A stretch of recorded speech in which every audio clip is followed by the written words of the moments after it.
It's just like any other, with one exception. They teach Hebrew, and now there's a plan to expand into some of the neighborhoods that aren't on board. Team 6 reporter Ari Odzer live in Hollywood for us with a closer look. Ari. Adam, Ben Gamla Charter School has been in the spotlight since it's opened because it's unique. Now, the school has recently revived the whole issue of the separation of church and state simply because its founder, former Congressman Peter Deutsch, recently made comments in which he allegedly said that the school fosters a Jewish identity among its students. Now this is happening at the same moment when the school is trying to expand by building a high school across the street.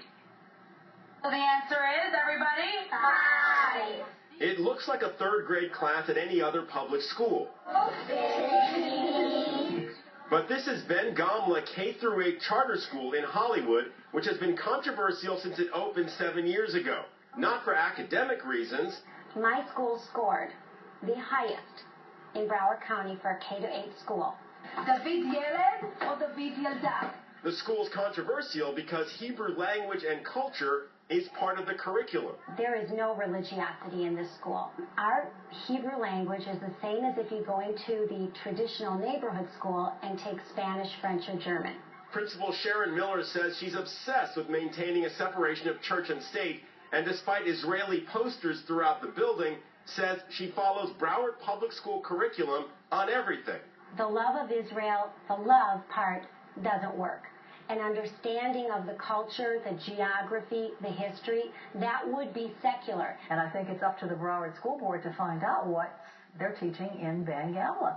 Have they crossed that boundary? Charlotte Greenberg isn't so sure everything is kosher, so to speak, with Ben Gamla's curriculum. But she's more concerned with this. Traffic. Greenberg is president of the Hollywood Council of Civic Associations. That group is fighting the school's plan to build a high school across the street. It's going to be chaotic. It's just impossible for that small space to accommodate all of the traffic that's going to be there. Dismissal today looked ordinary to us compared to other schools. The principal also issued an invitation to opponents. I would like to say to the neighbors, come in and see my school. Be a part of this community. The principal also said that the school hired its own traffic engineers to work with the city, and she says that the dismissal and arrival times of the high school, if it's ever built, will be staggered so that the traffic will be spread out. Charlotte Greenberg's group says they're not opposed to the school expanding to a high school, just not in this neighborhood, this congested area right across the street from Hollywood City Hall. We are live in Hollywood. Ari Odzer, NBC6, South Florida. Education on 6 continues right now online. For more on that story and more, just log on to NBC6.com. Search education.